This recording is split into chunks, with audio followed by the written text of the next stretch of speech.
After 15 days of negotiations at COP26, the Glasgow Climate Pact has been signed with conflicting opinions being drawn from it across the world. But here are the 5 key issues it addressed, which will set the stage for future negotiations. Mitigation.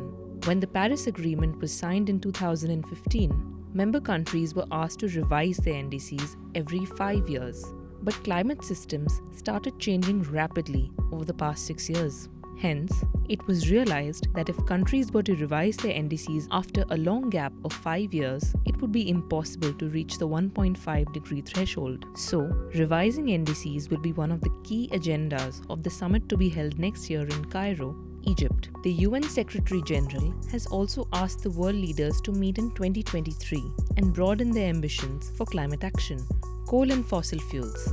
Since the Kyoto Protocol was signed in 1997, none of the COP summit drafts have exactly mentioned fossil fuels. But this time, a phasing down of fossil fuels was insisted on, especially by India. This was because a universal goal of phasing out or eliminating fossil fuels by 2030 would be unfair to developing countries and their path to economic development. Consequently, in the current draft, unabated coal power and inefficient fossil fuel subsidies will be phased down instead of being phased out. Methane pledge. This is seen as one of the most concrete successes of the summit. Over 100 countries have pledged to reduce methane emissions by 30% from current levels by 2030. If this is achieved, it could prevent a 0.2 degrees Celsius temperature rise by 2050, since methane's warming potential is 80 times that of carbon dioxide. Climate finance. As decided during the Copenhagen Summit in 2009, $100 billion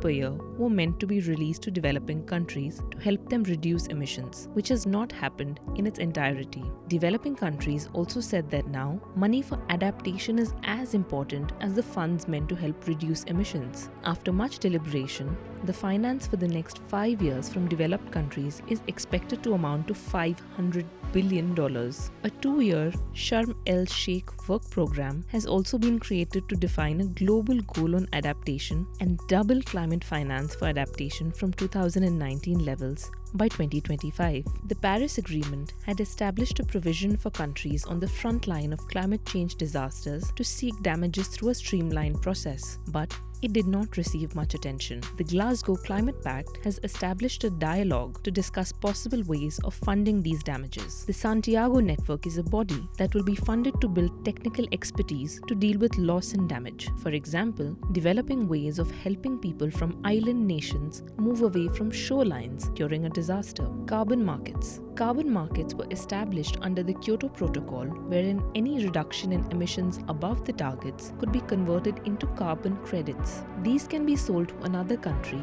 to help them meet their emission targets. But since the Kyoto Protocol expired last year, it had been unclear what would happen to the credits accumulated by developing countries like India and China. This happened because most countries had abandoned their targets midway. According to the Glasgow Pact, these credits can be used by developed nations to meet their NDCs till 2025, after which they will have to be revised. While the draft has led to new breakthroughs as well as disappointments, only time will tell how successful member countries have been in fulfilling the promises made at this year's climate summit.